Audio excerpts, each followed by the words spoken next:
다낭에서 혹시 제일 비싼 아파트는 어느 정도 금액 정도? 최고 비싼 아파트가 아주라. 예. 그 그건 아파트가 얼마나 있는데 그게 한 5억. 그럼 그거는 몇 사이로 평 그렇죠. 정도 돼요? 또 한 30평에서 40평 사이. 확실히 이 무공탄 아파트보다는 비싸네요. 그렇죠. 여기가 싸고 저렴하고. 가성비 있는 아파트라고 예. 이야기하잖아요. 근데 제가 저번에 호치민 가가지고 제가 이것저것 좀 물어봤었는데 호치민은 뭐 비싼 아파트, 비싼 빌라 이런 게 뭐 30억 하는 것도 있다고 예, 하더라고요. 야 저거 누가 사냐 이랬더니 분양이 되고 있다고 하더라고요. 그 당시에 몇 년 전 일이긴 한데 이제 여기는 다낭 같은 경우는 어찌됐든 호치민보다는 훨씬 가장 비싼 아파트가 좀 저렴하네요. 그렇죠. 5억 정도 수준이면 한국에 있는 저기, 아파트, 서울에 있는 아파트도 사실 살 수 없는 정도 금액인데 다낭에 5억 정도면 다낭에서 가장 비싼 아파트를 살 수 있다. 이렇게 또 봐도 되겠네요. 대표님 그리고 좀 궁금한 게 베트남에서 이제 어찌됐든 무엉탄 아파트도 그렇고 뭐 다른 부동산 투자를 할 때 한국 분들한테 이런 점을 좀 주의를 하셨으면 좋겠다, 조심하면 좋겠다, 이런 것들은 꼭 체크를 해야 된다, 이런 내용이 있으면 좀 알려주시면 좋을 것 같아요. 이제 최고 큰 게 뭐냐면 예, 예. 여기는 핑크북이라 그래요. 핑크북이 뭐냐면 한국어로 따지면 등기가 돼 있는, 등기가 되어 있느냐 네. 안 되어 있느냐. 그럼 사실 저 건물은 등기가 안 되어 있어요. 그게 무슨 말이죠? 등기가 없다? 예, 등기가 안 되어 있고 뭐 전문적으로 얘기하자면 무허가 건물이네요? 무허가 건물이자 미등기 건물?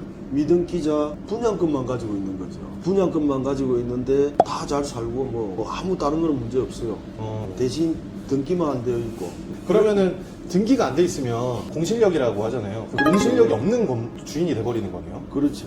아, 그 리스크가 이제 있군요. 베트남에는 이제 그런 건물들이 아파트가 많다고 생각보다 많다. 얘기는 들었는데 건물이 아파트가 허가가 날 거냐 안 날 거냐 그런 것도 많이 생각을 해야 돼요. 아, 그 무엉탄 아파트가 조금 상대적으로 저렴한 것도 미등기 건물이라서 좀 그럴 수 있겠네요. 예. 짓다가 말한 건물들도 네. 많이 있어요. 저 아파트가. 어, 다 그것도 짓다가 멈추고 짓다가 멈추고. 네, 그거 한국 사람들도 분양을 많이 받았는데 네. 그대로 이제 묶여 있는 거죠. 아, 이게 베트남 부동산 투자에서 기본 물린 사례네요. 그렇죠. 그러면은 등기가 되어 있는 거 위주로 우선적으로 보면 좋겠네요. 안전빵. 이제 최고 안전한 건 건물이 지어져 있고 등기가 되어 있고 그게 최고겠죠. 최고 그러면은 안전한 거. 후분양 개념인 거네요. 그렇죠. 이제 분양 다 하고 입주 다 되어 있고 그런 거를 다 되어 있는 거. 네, 그거 그런 차라리 그게 사면 그런 건물을 사면 최고 좋겠죠. 아, 그리고 또 뭐가 있을까요, 대표님? 하나만 더 알려주세요. 아파트가 분양이 다 되어 있는지 안 되어 있는지도 잘 알아봐야 돼요.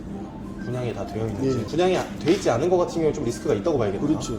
뭔가 이유가 있을 분양이 거고. 안 돼 있는 건 분명히 이유가 있는 거예요. 아. 주위에 인프라가 안 좋다든지 다음에 내가 팔 때도 네. 그런 집은 안 들어오겠죠. 잘 안 팔리겠죠. 그렇게. 한국 분들이 부동산 투자를 할 때는 어찌됐든 아까 그 핑거북이라고 하셨죠. 핑커북. 핑커북. 예. 등기가 되어 있는 아파트인지 건물인지 예, 예. 체크를 해야 되고 또 하나 주의할 점은 안전하게 투자를 해야 되기 때문에 분양이 어느 정도 되었는지 이왕이면 다 된 거 위주로 예. 진행을 하셔야 된다. 이렇게 이해를 하면 될 것 같습니다. 그 임대 같은 경우는 계약서 쓸 때 뭐 주의할 점이나 이런 거 있을까요? 임대할 때는 내용을 계약서 내용을 잘 확인을 해야 됩니다. 근데 계약서 내용 중에 보면 한국 분들이 잘 모르는 게 있는데 네네. 주인이 집을 팔 경우에 네. 한 달 안에 나가야 된다. 이런 내용이 있어요. 무조건 들어가는 거예요? 이제 넣기도 하고 안 넣기도 하는데 네. 그럼 보통 한국 분들은 모르지요 그런 게. 아. 그럼 갑자기 주인이 나가라 이래요. 네. 집 네네. 팔렸다고. 그러면 세입자 생각에는 내가 1년을 계약했는데 왜 나가? 네. 그럼 그쵸. 주인은 여기 봐봐 팔면 나가게 돼 있다고. 아, 특약이 들어가 있구나. 그러니까 어찌됐든 이 건물 아파트 매매를 할 때 네. 명도에 대한 특약을 자연스럽게 넣어놓는 거네요. 그렇죠. 임대 계약을 할 때 네, 집주인이. 네, 확인을 해봐야 돼요. 아, 그다음에- 만약에 그러면 특약으로 집주인이 바뀌어도 나는 여기서 계속 거주할 수 있다 이런 특약을 넣으면 그게 유효할까요? 이제 그거는 안 해주겠죠. 주인이. 혹시 팔지 모르는데 아, 그 사람 뭐 세입자 때문에 그러면 안 되잖아요. 아, 그러면 보통 어떻게 하느냐? 한 달 전에 통보해주고. 통보를 한다. 그리고 뭐 이사비를 1개월을 지급한다. 뭐 그런 식으로. 아, 그러면은 그 계약을 할 때 집주인이 이 집을 매매를 했을 때 네. 나가게끔 되어 있는 특약이 있는지를 일단 우선적으로 확인을 해야 되고 만약에 그게 있다라고 하면 이사비 지원이나 이런 것들을 세입자 입장에서 요청을 하고 넣을 수 있다 이렇게 이해하면 될까요? 예, 예. 그리고 상가 임대료나 아파트 임대료 그리고 분양가 매매가 이런 거에 대해서는 얼추 여쭤봤는데 건물은 좀 어때요? 빌딩, 상가 건물 이런 것들은 개인이나 한국에 있는 법인이 취득을 할 수 있는지랑 그래서 대략적으로 시세나 이런 것들 좀 어떻게 형성이 돼 있는지 상가 건물도 일반 아파트에 딸려 있는 뭐 하나짜리 이런 상가는 살 수 있죠. 구분 상가 예. 예. 근데 상가 전체 통건물은 살 수가 없습니다. 살 수가 없어요. 예, 왜 땅이 있으니까. 아, 땅을 그러면 살 수가 없는 건가요? 그렇죠. 건물만 사는 거예요? 공중에 있는 권리만? 네, 네. 그럼 땅은 영원히 국가 소유인 건가요? 땅은 외국인 소유가 될 수가 없으니까. 아. 그런 거죠. 소유할 수 있는 건 공장, 체육시설, 아, 그거는 이런- 살 수 있고, 아. 개인적인 땅은 살 수가 없어요. 개인 용도, 집, 내 집에, 내 빌딩, 이런 건 안 됩니다.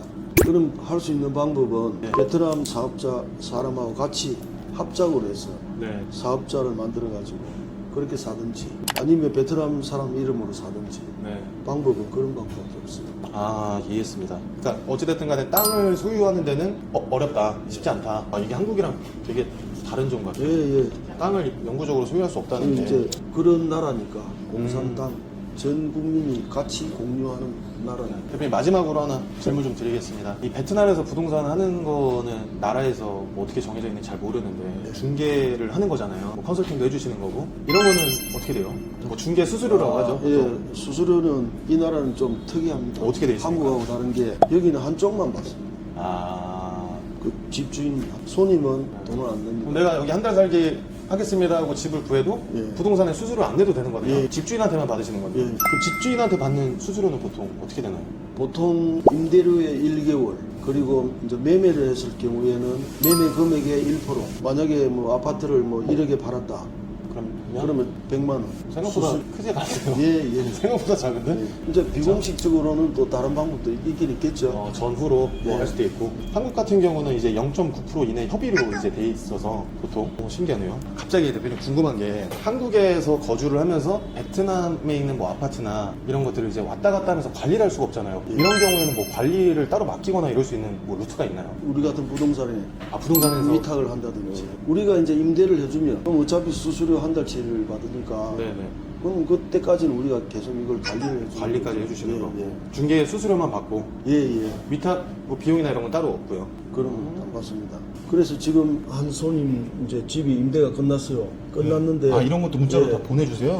끝나니까 찍어가지고 이렇게 동영상으로 이런 식으로 보내는 거예요. 주인분한테? 예, 이분은 임대- 한국에 계신 거군요? 예. 임대가 끝났으니까 지금 아파트 상황이 지금 이 이렇게 됐다? 정도가 이렇게 돼 있다. 이렇게 보여주는 거죠. 네. 그럼 이렇게까지 하면 마무리가 되는 거예요. 집주인한테 어찌됐든 계약이 이렇게 마무리가 됐다. 예, 예. 그래서 알려주시는 거네요. 예.